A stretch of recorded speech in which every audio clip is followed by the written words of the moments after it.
Ang susunod na programa ay rated PG. Patnubay at gabay ng magulang ay kailangan sa mga batang manonood. Huwebes ng gabi po ngayon mga kapatid, syempre January 5. At ito pa rin po ang sumasa inyong Juicy. Magkakasama kami nila Icy Mendoza, ang babaeng sa Winnie Gladys Reyes, Raffles ko, Shella, at ang aming prinsesa, Alex Gonzaga. Magandang gabi po.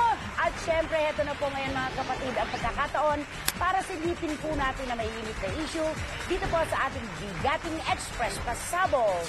Express Pasabog Top 5, Cover Girl at Cover Guy of 2011, pinangalanan na. 12 sikat na male and female celebrities ang naglalaban-laban para sa titulong Cover Girl and Cover Guy of 2011 sa poll na ginawa ng website na starmometer.com. Ito ay base sa impact at elegance ng shots ng girls at impact at swoon factor naman ng guys. Winner ang sexy kapamilya star na si Angel Locsin. First runner-up naman ang pop princess na si Sarah Geronimo at third place si Kim Chu. Namumuna naman sa listahan ng mga kalalakihan sina Coco Martin, Gerald Anderson at Sian Lim. Thank you for inspiring us, boys and girls. You're all beautiful. Express Pasabog Top 4. Ariel Rivera, may bagong pagkakaabalahan. Extended hanggang February ang local run ng musical play na Sound of Music. At kahit na hindi pa opisyal na kinukumpirma ng production ng show ang bagong miyembro ng kanilang cast, ay marami na ang excited sa balitang ito.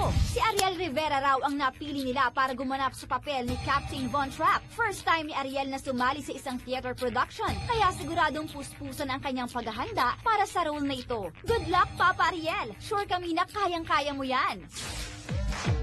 Welcome back mga ka-freshers. Ito naman ang ating juicy tweets. Di ba siya lala? Yes! Ito, 1 million Go Fight tweets.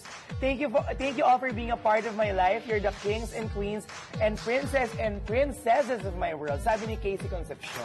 Ano yung 1 million? Na-reach na ng, I think, 1 million followers sa Twitter. Mark. Okay, so marami na naka-reach na si Ann Curtis, si Vice Ganda, si Angel, and ngayon si Casey. At higit sa ganyang marka, mas marami pang nagmamahal sa kanya nang hindi lang siya communicate sa Twitter. Alam mo, sister, yan ang maganda, di ba? Napaganda ka do. Mga sister ka naman. Sana ka nangingialam, di ba? Ka-fesco. Kakahiya naman kay Casey. Nakatuwa kasi Casey kasi pasok na unti mo, bagong hairdo, bagong show, Ano nga tawag bagong kay Casey? management. Gorgeous. Gorgeous. Basta Tunay bagong siyang bagong gorgeous. 2011 for her. Inside and out, di ba? Kung paano gorgeous. Parang may dinadala ka agad. May pinagdadaanan ka ba ngayon? Parang may pinagdadaanan ka. Pink pa naman ang lipstick mo. Ay, ganda rin ng eyeshadow. Million pink. Ayaw ni Edwin at ng folded it. Ayaw ni Lloyd. Medical group. Okay, go. Ayaw Friends, rin ng ayaw isa niya. botanica yan. Talaga, ti Michael Antonio. Okay, for my shoes. Okay na. Mother Lily at MMDA chairman. Nagkaayos na sila. Akala ko naman sila na. Akala ko may relasyon na sila. Siyempre, Nagkaayos si sila. LMD Natawa ako chairman doon. Francis Nakala ko sila na. Tolentino. Dahil ito yung sa yesterday, today, and tomorrow. Dinisqualify yung ilang kategorya mula sa yesterday, today, tomorrow dahil nga raw sa pagbabago nung kabuuan ng kwento. Oo. Yung 90% daw na bago, di ba? Oo. Pati mga... Pero sabi naman ni Direk Jun Lana, may karapatan siya bilang direktor na alagaan ang kanyang pyesa na tama rin naman. Di ba? Ang mahalaga, okay na sila. Hindi lang na-approve At sila. na-disqualify mo sa apat na categories, at least only ni Marisol Soriano, Best Actress. Yes, Best Pinaka-importante awards. Oo, Napansin. Yung kumbaga, napansin. Magaling naman kasi Ano pa rin siya. MMDA chairman, si Francis Tolentino. Yes, kapangalan ni Chef Francis Oo, Tolentino hi, Chef. na araw-araw mong tinititigan sa iyong Cellphone. diba? Okay. Sobrang siyang gwapo. Gwapo siya. Gwapo. At mukhang malinis talaga. At magaling magluto. Yes. Diba? Sa lahat. At syempre, MMFF na rin lang ating pinag-uusapan. Dadako tayo kay Governor E.R. Ejercito at sa 11 awards na tinanggap ng kanyang Asyong Salonga. Congratulations. Alam mo sa kanyang pananalita do sa Thanksgiving party niya, nandun yung pang-unawa niya sa lupo ng inampala na ang nanalo ay si Dingdong Dantes. Pero kitang-kiting mo, yung reading between the lines na sana sa kanya napunta yung Best Actor kasi ang dami nga namang awards na nakuha ng pelikula niya para namang nakalulungkot na yung Best Actor pa ang hindi niya nasungkit, di ba? Parang narinig ko po, parang sabi niya, bitin. Bitin lang. Bitin, dahil oo. yung best actor sana. Inaasahan niya yon. Inaasahan niya dahil napakaganda naman ang review sa kanyang pelikula at maganda talaga ang pelikula. Pero sabi nga niya, awang-awa daw siya kay Dingdong Dantes dahil kung di raw nagsalita si Chris Aquino 2 weeks before the awards night ng magwala ka Dingdong kapag hindi ikaw ang nanalo.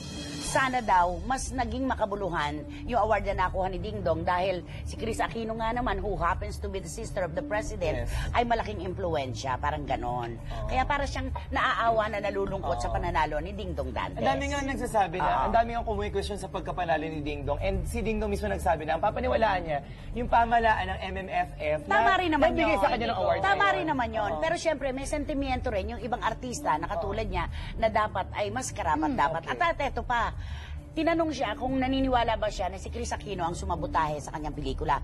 Sabi niya, nadidinig ko. Kasi itinweet niya na-disqualify daw kami. Parang ganon. Disqualified daw yung pelikula. Samantalang, samantalang, di ba 17 prints lang na mula sa 54 sa unang araw. Sa unang araw. Kaya ang laki-laking pagkalugi nun para sa isang kapitalista, di ba?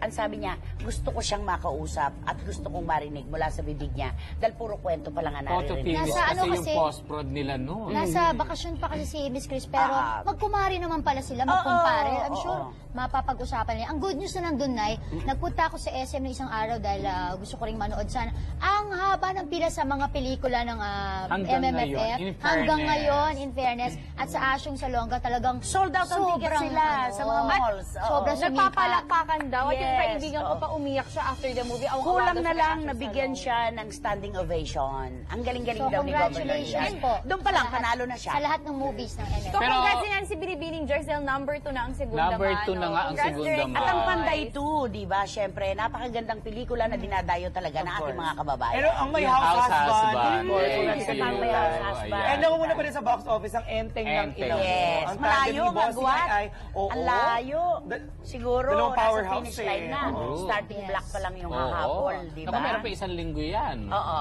Ang So sa laki. tingin niyo yung Enteng ng Ina mo makakahabol sa Private Benjamin? Di ba kay Vice Ganda, 2 weeks yon para makuha niya yung kanyang marka.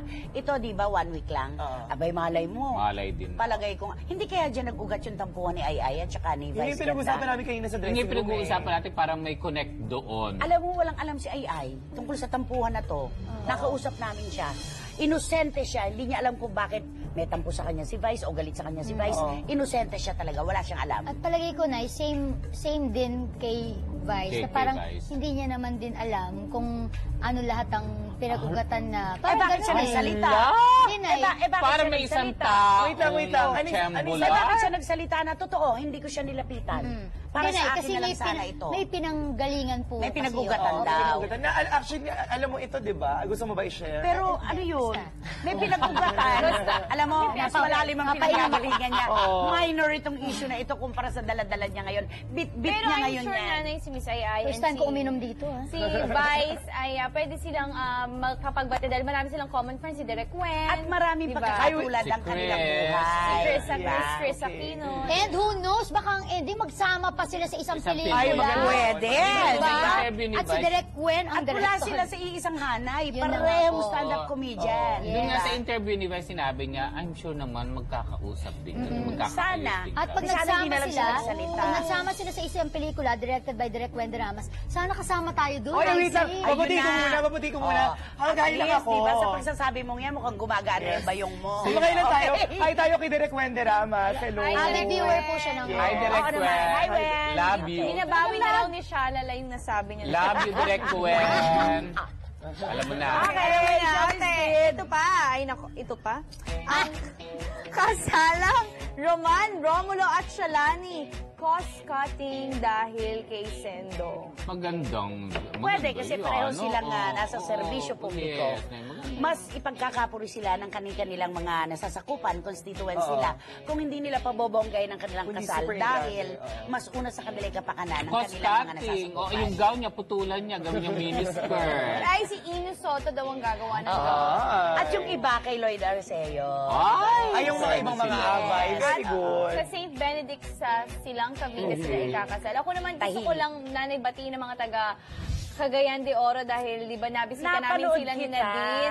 Naku, napakasayahin nila at napaka-warm ng welcome nila sa amin. Hindi ka Maraming naiyak, salamat. hindi ka naiyak. Alam mo, yung mga bata talaga, parang mas ano kasi sarili mo na parang, grabe itong mga to, yung grabe yung pinagdaanan nila, pero ang saya-saya nila. Parang, pag ikaw magreklamo ka sa sarili mo, tayo magreklamo tayo, ang kapal ng mukha natin. Kahapon mo napatunayan sa iyong sarili kung gaano ka kaswerte. Di Oo, ba? tapos, kaya dapat maging thankful tayo. Huwag na natin tignan yung mga Eh, negativity. di ba minsan ay mag-brown out lang sandali. Naku, inis ka na oo, inis. eh. Matraffic Papay lang ka lang, sandali. Yung Pasko, ah. di ba ang dami nagreklamo? Oh my God, ang lamig ng Pasko ko.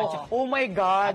Ang traffic, ha? Ang traffic. Ganun. Samantalang heto ang mga kababayan natin na nilamon ng putik, ang kabuhayan at kinabukasan, nakangingiti pa Oo. rin Alam sila. niyo na, habang nagsho-show po kami, merong bata, 1-year-old and 4 months. Doon lang siya natagpuan, nawawala yung kanyang parents. May nakakuha sa kanya. Ay nako, hangad natin na sana makabalikwas mula sa pagkada pa ang mga kababayan Pag-pray natin natin sa sila. iligan. At syempre, mga ka-presses natin, tumatanggap pa rin ng mga tulong Of ang TV5. course, Padala oo. niyo lang po rin. Ay nako, ang dami pa po namin kwento dahil... Ito ang huling hagupit ng Sirahang Nag-iit. Todo ang hirit sa... Juicy!